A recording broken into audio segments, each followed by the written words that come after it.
Hello, you're welcome, brothers and sisters. Welcome to today's teaching. Today is going to be a sensitive topic because we are going to be looking at the revelation from God to our generations. The revelation from God to our generation. So we are going to be touching many some of the topics we've treated. Some of the previous topic we've treated. So today we'll be like touching some of all those issues we've treated and using this same opportunity to address some people's comments as regards to some of the teachings we made.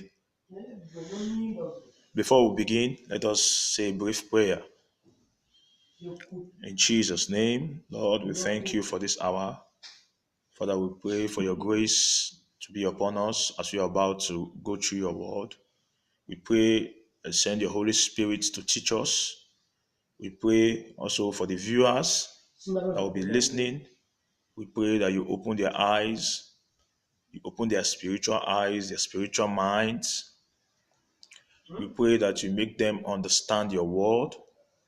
Father, we pray that you give them the word that will heal their disease. You give them the word that will heal their hearts. For those that will be hardening their hearts to hearken to your words, Father, we pray that you touch them, you touch their hearts, you soften their hearts to accept your word so that they will know and understand that your word is life. And we pray, O Lord, that as you do this, we vow to return all glory back to you. Thank you, everlasting King of glory, for hearing our prayers. In Jesus' name we pray. Amen, amen, and amen. If you're just joining us for the first time, you're most welcome. You're welcome to our today's teaching. Whatever we do here, we do it from the Bible. That's why I tagged it yesterday. Let the Bible speak. Let the Bible speak. Now, as I said, we'll be looking at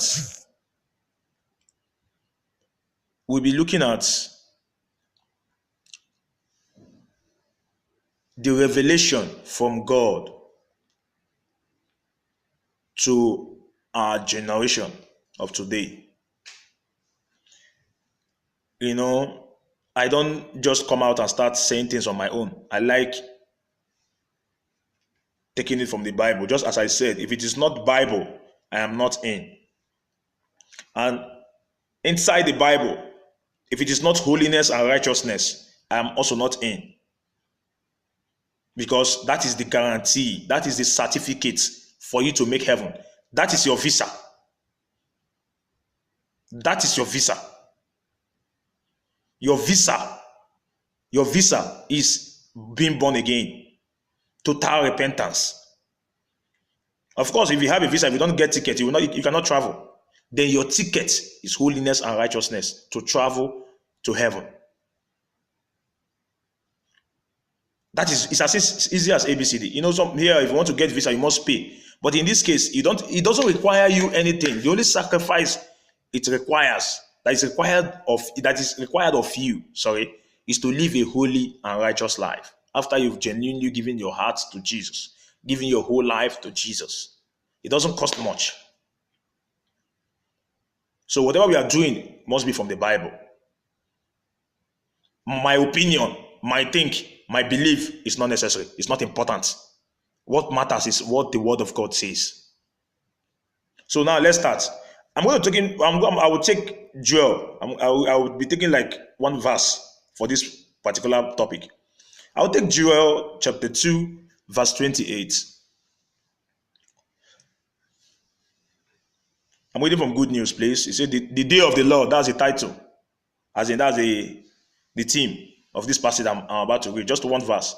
Joel chapter 2, verse 28. It says, afterwards, I will pour out my spirit on everyone. I will pour out my spirit on everyone. Everyone here. I will pour out my spirit on everyone. Your sons and daughter will proclaim my message. Some Bible verse, King James will say, your sons and daughter will prophesy. Your old people will dream. They will have dream. The good news is they will have dream. King James will say they will dream. And your young people will see vision. Afterward, I will pour out my spirit on everyone. Your son and daughter will proclaim my message. According to King James, good news, we prophesy. That's how King James said. This one he said, we proclaim my message. Your old people will dream. Will have dream. While your young people will see vision. Now, there are so many revelations these days that is going on. So many revelations. God taking many people to heaven and hell. Bringing them back to show us or to tell us that heaven and hell is real. Now, let me tell you why God decided to go this extra mile. The reason is because our men of God, they have failed woefully. Majority of them started very well.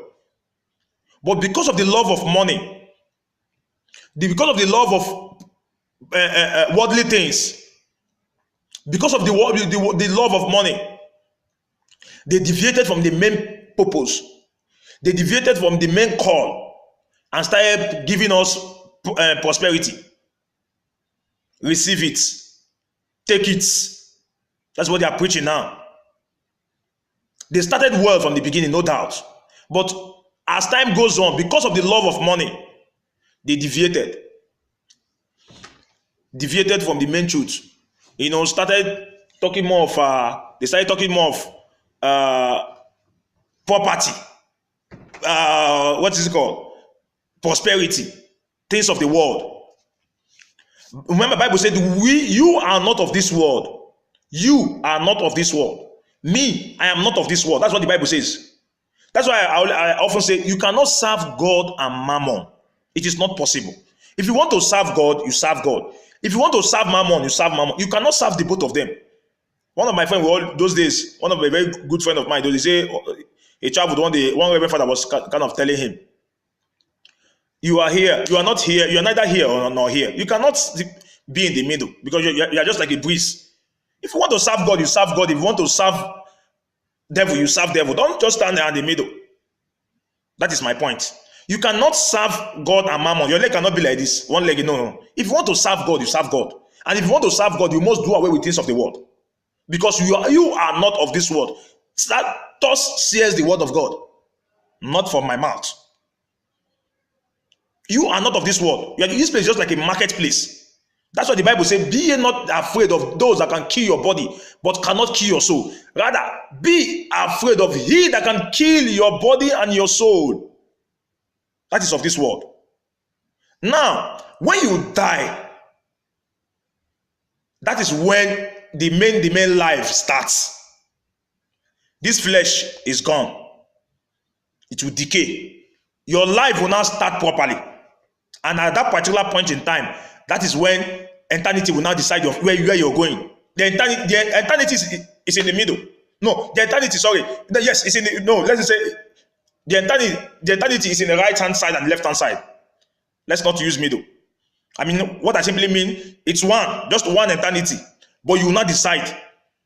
The word eternity there is just one. It's either heaven or hell. Eternity. So that's when you die now, that's when your life starts proper. You will not choose where you're going. Are you going to heaven or are you going to hell?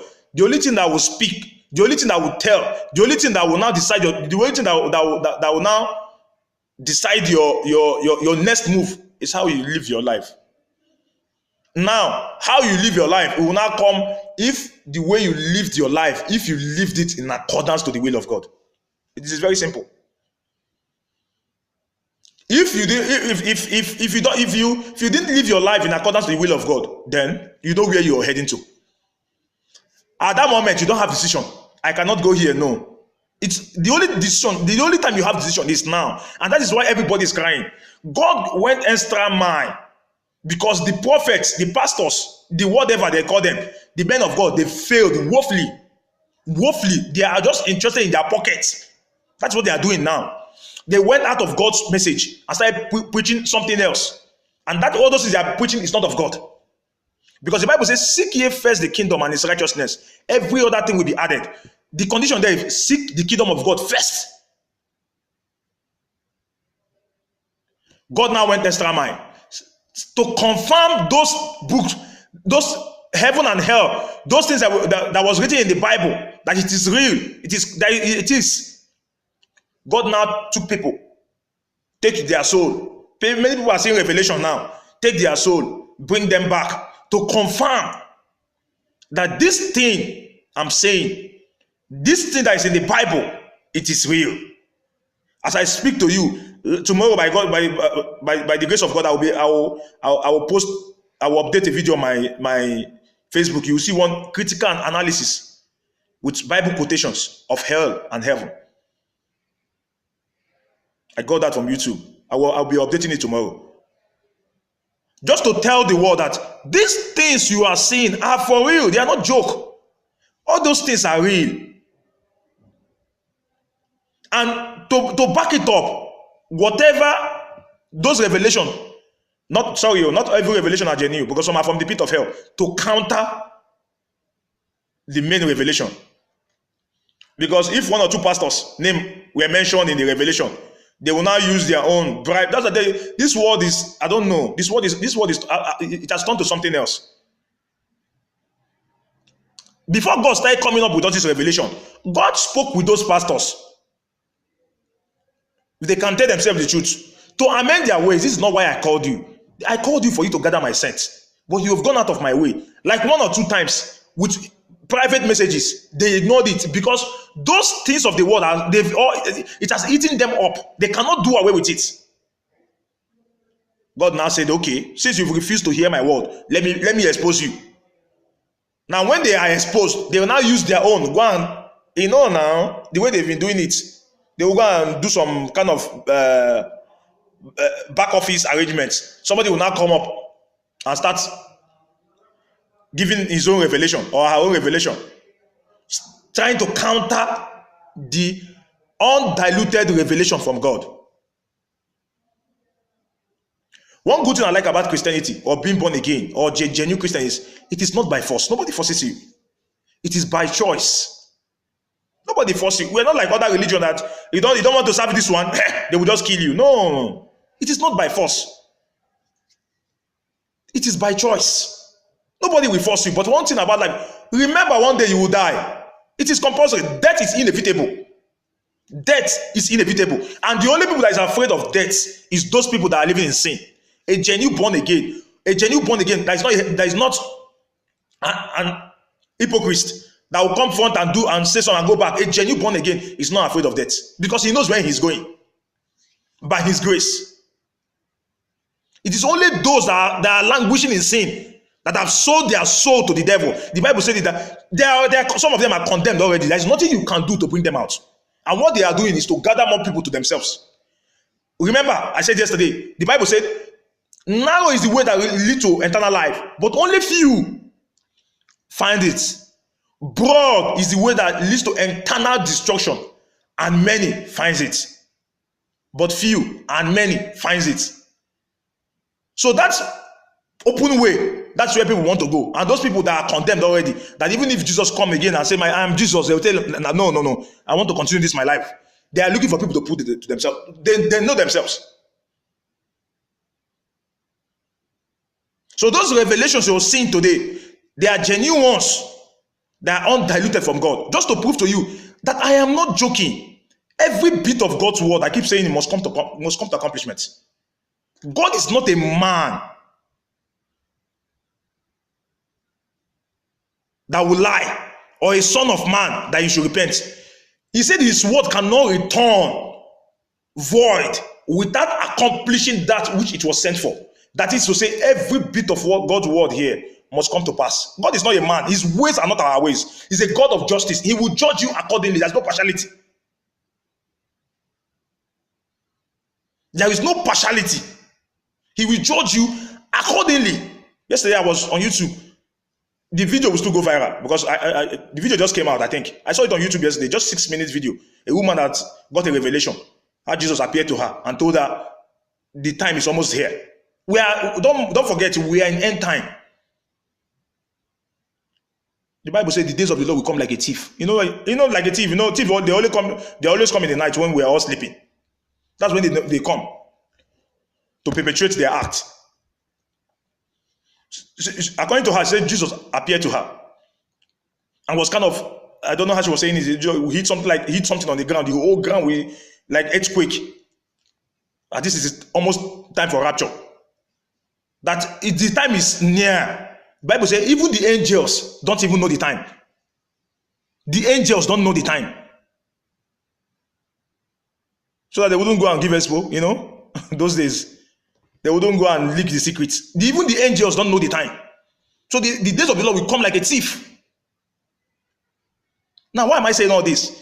Some of all this revelation has given us, it is an eye-opener for us to prepare. Now, yesterday, yesterday's teaching was about ladies wearing men wearing what is pertaining to a man or a woman. Some people came there. A friend on Facebook came and commented, and also a very good friend of mine in UAE here also commented. The first one said, I'm wrong. According to him, I'm wrong.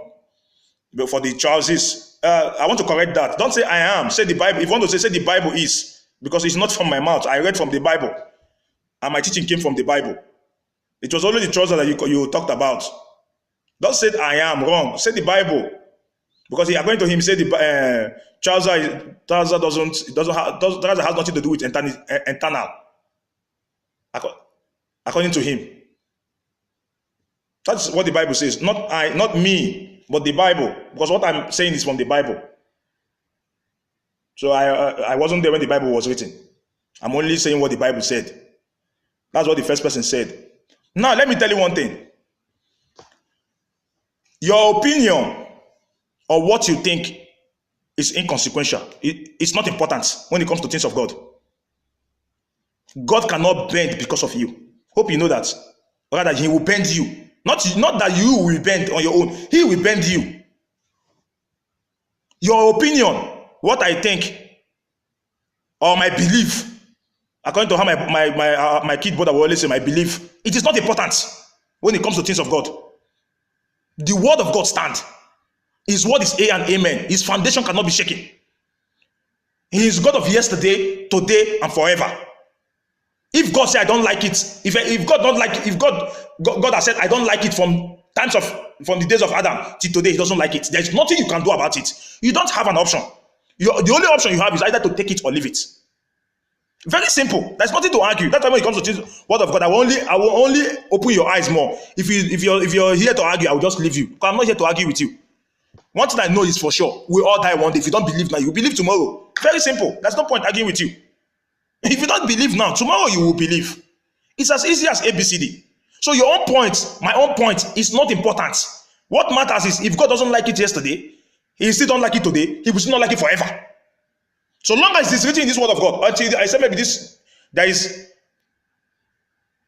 alteration here. But so long as the word of God remains, your point, your view, what you think, what you read in another book, your doctrine, it is not important. It is not important inside of God. What is important is this. What does the word of God say? That's why if I tell you, I will tell you what the word of God says. The Lord, thus says the Lord. Please let us read our Bible. When you read your Bible, you will find joy in it. Because there's nothing you talk that you don't back it up with God's word. You must back it up with the word of God. So my brother, to clear that your point, I am not say I am wrong. Rather, you say the Bible is. So you know where, so you know who to accuse directly.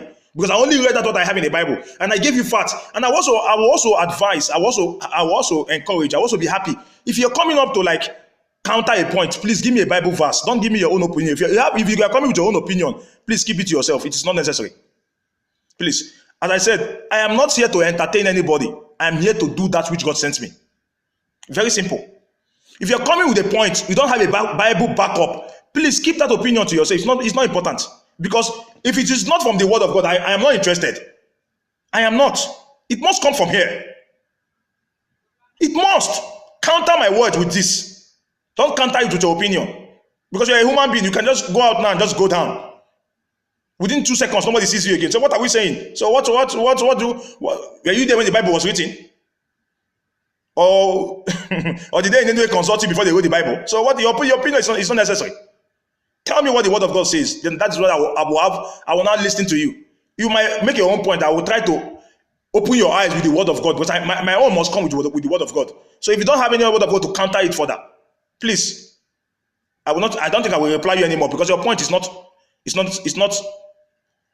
important.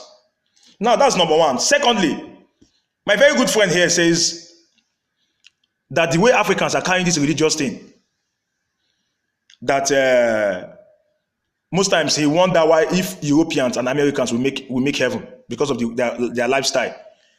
Bible says one thing about the word of God is, if you stand in a congregation where there are thousands of people and preach, remember the book of 2 Peter, I think, says the foundation of God cannot be shaken. God knows those that are his. When you stand in an altar, a pulpit, or social media like this, say something from the Bible, God's own children, they know themselves. The message will hit their hearts. Definitely. Even in that American Europe you mentioned, they are faithful people there. They are faithful people there. They are. People living a holy and righteous life. Even in America there, decent dressing, not putting on all these jewelries, not putting on all these ornaments. There are many of them there. And what I told the guy is, my friend, is don't wonder for them. That is not your problem. Wonder for yourself, because you don't know where you are going. That is the most important thing. You cannot have plank in your eyes. I want to remove somebody who have needle. First of all, remove that plank. That's how the Bible says. Remove it. Wonder for yourself first. Don't cry for another person. Cry for yourself. Let me tell you one thing. I want to prove to you that the God you serve is the God of yesterday, today, and forever. He has never failed, and he will never fail. Now, let me tell you one thing. During the time of Sodom and Gomorrah, those practices, those atrocities they committed, those immoralities they did, what is happening now in our present day generation is worse than what they did then. But God destroyed. Only few were safe. During the time of Noah, when God asked Noah to go and build an ark, Noah finished building an ark, went a little bit for his own evangelism. The ones that were entered, how many of them? Only few. I'm not even sure if they are up to 10. Apart from the animals and other things I entered. Only few of them. Only few. Others were laughing. Just exactly what this man was saying now. Others were laughing. Go and sit down. God destroyed the whole world. They were laughing. The ones in the bar. The ones are in the club are in the club. The ones that are in the hotel room are enjoying. But when the time come, Noah carried these people, shut down the ark. The thing started gradually. They thought it was a joke. God cleared everybody. Let me tell you, God can decide to kill everybody here and start new people. He is God. He will never change. That's why I say your opinion here, it doesn't count. Keep your opinion to yourself, my brother or sister. Your opinion here is not necessary. God can decide to close down the whole of this world. And after God said, He regretted creating men. I regretted creating men because we are wicked. The heart of men are desperately wicked. God has done it before. He will still do it again. He regretted creating. That's why the Bible said it. He regretted creating men because the heart of men are desperately wicked. He did it in the time of Sodom and Gomorrah. Did it in the time of Noah. Now he is doing it again. He will do it again. But this time around, those that will even be saved, at least will be a little, to some extent, will be a little bit more than that of Noah and Sodom and Gomorrah.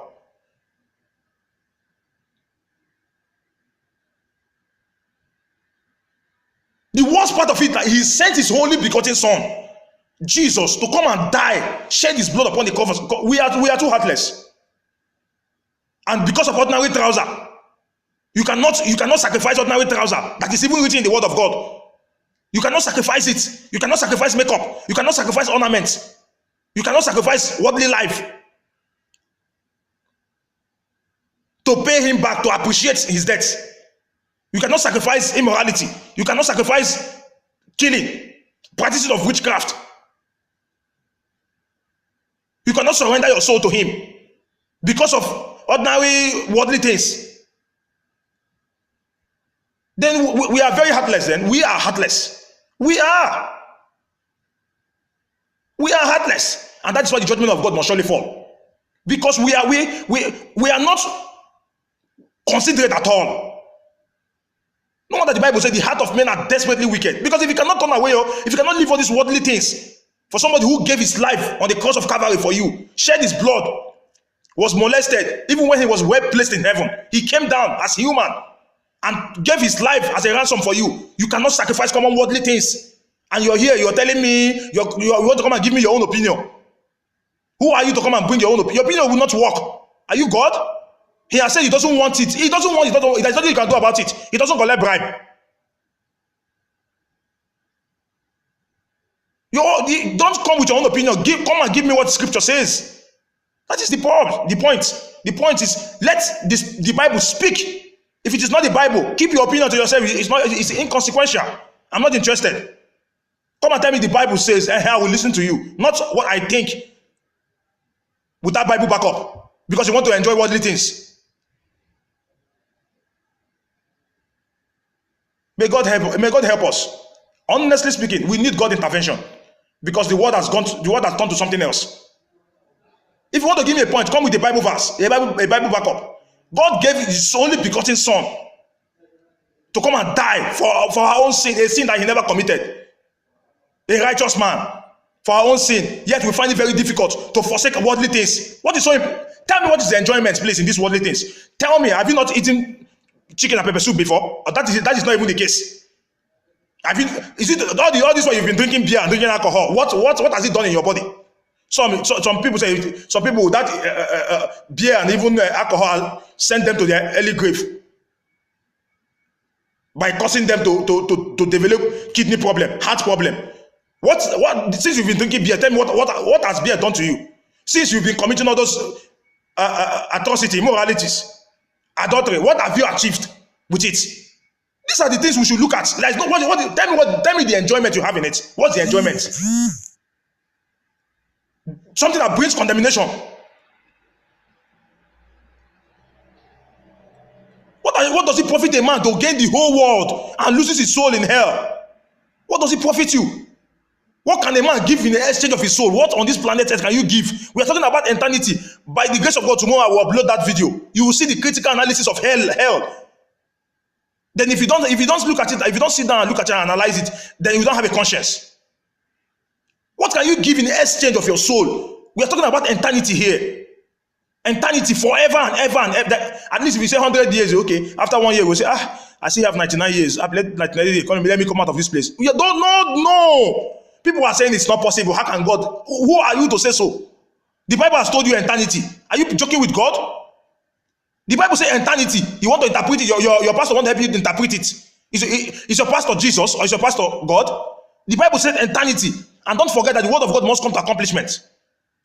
Your pastor's view here is not necessary. That's why we say our shepherd, our pastors, they failed woefully in the body of Christ. And that's why we're always comfortable in our sin. We don't even show remorse. Somebody is going to the church with grudge, with hatred. Somebody just finished committing immorality and you just dive into the church. Somebody will be inside the church texting, babe, I'm coming now. I'm in the church. We are all comfortable in our sins because of the shepherd. They failed. And revelation, God is using revelation to open our eyes. And somebody is still doubting that it's not possible. How can somebody die and come back? Somebody will get. I just read the verse now, Revelation. God, it can appear through dream, vision. It can just come like a trance. You just see it. But What you need is just give your life completely to Jesus. That's what you need now, not to come and argue. Because one thing is certain, we must die. It is very clear. I have a friend from January to December. The mother was okay. Just all of a sudden, within from 20th, if I'm not mistaken, from 20th to 23rd or 24th, just 2 days, fell sick. They rushed her to the hospital. Just like that. Just like that. Just like that. You can go out now, boom, something happened. The question is, the state you are now, where you are now, if you die now, will you make heaven? You cannot, God's word, you cannot do it half and half. You cannot do one and leave one. If you want, if you want to serve God, you serve God. If you want to serve Mammon, you serve Mammon. If you want to live a holy and righteous life, you must fulfill all the scripture says concerning living a holy and righteous life. Yesterday I read, the Bible says, present your body as a living sacrifice. Present it as a living sacrifice. Our body is the temple of the Holy Spirit where God dwells. In other words, if you are not married and you're committing fornication, you are soiling that temple. That is the temple of God you are abusing. If you are married, you are committing adultery. That is the temple of God you are abusing. You are carrying the temple of God. No wonder the Bible says time shall come and the time is now when my people will serve me in truth and in spirit. Because what you are carrying is the temple. You're carrying God's temple. You are God's temple already. So which means wherever you sit down, carry your Bible, believe in God, do what God is required of you, be generous, go for charity, visit the sick, proclaim God news. You must proclaim the good news. You cannot just hear the truth and keep it to yourself. Otherwise, salvation wouldn't have come to you. You must proclaim it and you must let people know that sweet thing you're enjoying. When you do all this, when you're carrying God's temple, be sure by His grace, heaven is yours. So you cannot carry God's temple and be drinking alcohol with it. You cannot carry God's temple and be soiling it with filthy things. Then you want to make heaven. How come? There is a proper way. Everything has standard. If you want to pass your exam, you must read. Except you want to go and do giraffe. You want to go and copy. That is how heaven is. If you want to make heaven, you must be heaven candidates. And there are criteria, there are procedures. There are things you do to make that. Heaven is not meant for lazy people, as I say it. I keep saying it. It is not meant for lazy people. You cannot serve God and Mammon. It's either you serve God or you serve Mammon. You must choose one. Very simple. If you want to make it to heaven, it's not by force, it's by choice. I just gave you, for like few days now, I posted some videos of some of all these our actresses. At least they have the money, they have the fame, they are celebrities. Yet they gave up all. That's to tell you how important. At least they got the revelation. Maybe by tomorrow I will show you how my own started, because I never knew this year was going to end me up in my Bible. But thank God, I still appreciate it. I never knew. I was thinking I would just do and continue my normal life, but I ended up here, and it's forever. I have decided to follow Jesus. No turning back. It is forever and ever and ever. Nobody, there is no enjoyment there that can pull me back, because I've seen all by His grace. So what I'm saying is, it is time, we have time, it is time for us to live a holy and righteous life and forget about all these worldly things. But if you want to follow worldly things, please go ahead and follow. All these celebrities, one small girl, very hot those days when she was still in the world, acting movie, she was like hot cake. She gave up all. Because most people think the only people that run to Jesus are those that are hungry. Those are poverty. I saw a senator. I was surprised. We all know how politicians, how far they can go to become to maintain their status, but totally surrender to Jesus, living a bond as in a holy and righteous life. A politician, senator, a sitting senator, serving senator as I speak. So what are we saying? Do you think living a holy life is meant for poor people? Who says so? Then what does the Bible mean by saying, seek ye first His kingdom and every other thing will be added? Every other things are what? Just our mentality. That's our mentality. Devil use that one to chain our habits. We don't reason well, using our men of God to subdue most of the things we do. So in other words, the teaching here is telling us that we should turn away from our evil ways. All these revelations that's coming from God, because those revelations are not probably telling us you can drink. I just came, Lord showed me one place in heaven where they were drinking alcohol, where the people will say, yes, I know with this heaven we will make it. They don't forget about these useless people that say they call themselves born again. That's why we are objecting the revelations, the testimonies, because it is not pushing us to worldly things. But do you know what? Last I said, let us read our Bible. Lo and behold, all the revelation they are giving are all here. Because when they will give you Bible quotation. You will read it and it will be clear to you that these people are just coming from heaven and hell. Because everything they said is here. Telling you also to live a holy and righteous life. The Bible made it very clear. There are standards for heaven. If you don't maintain that, if you cannot keep to that standard, that heaven is not for you. And some of us will tell us the grace. Thank you. I almost forgot. The grace of God is there. Once saved, forever saved. Let me tell you what is required of you, of the grace. There is condition for that grace. Now let me read from the book of Titus. 2 Titus chapter 2, verse 11. Now listen very carefully. Titus chapter 2, verse 11 says, for God has revealed his grace for the salvation of the whole human race. God has revealed his grace for the salvation of the whole human race. That grace instructs us. Open your ears. That grace requires of you. That grace instructs us to give up ungodly living. You that are shouting grace. That grace is instructing you not to give up ungodly living, worldly passions, and live self-controlled, upright, and godly life in this world. Once saved forever. Everybody just shout grace. You don't know that this grace are condition. I keep saying it, but time has not given me a chance to read it out. Thank God I just remembered now. That's grace you're saying, grace. There are conditions for that grace. Those grace, there are conditions for it. You must meet that condition. The condition states self-control simply means not committing all those. You control yourself. If you're that kind of person that when he sees you are lost, what you just see, if you mistakenly bat into those kind of things that normally push you to lost, you remove your eyes immediately. These are self-controlled. Even if the person comes to you and want to tempt you, you control yourself. These are the things that grace is required of. If you're shouting grace, and you're not living this kind of life, you are not avoiding all those ungodly things. You are not living your life in accordance to God's will. That's what grace is required of you here. That's what it instructs you to do. If you're not doing them, then don't be deceived. God cannot be mocked. Whatsoever a man soweth, that he reap. You cannot waste your life. You never achieve anything for God. You never win one single soul. And at the end of the day, you live careless life. Then when you want to die, you want to open your mouth and say, I confess my sin. Go and see Revelation and see how your mouth will behave. You will not even be able to open it that day. It can just be accidents that will not even give you opportunity. Bam, you are dead. You cannot eat your cake and have it. God can never be mocked. Whatsoever a man sow, that he reap. The word of God must surely come to pass. The word of God must surely come to pass. He will not change because of you. Who are you? Somebody he created? He will not change. Rather, he will bend you. Let us just pray. God wrath doesn't fall on us. Because the way we are living our lives these days, God is really angry with us.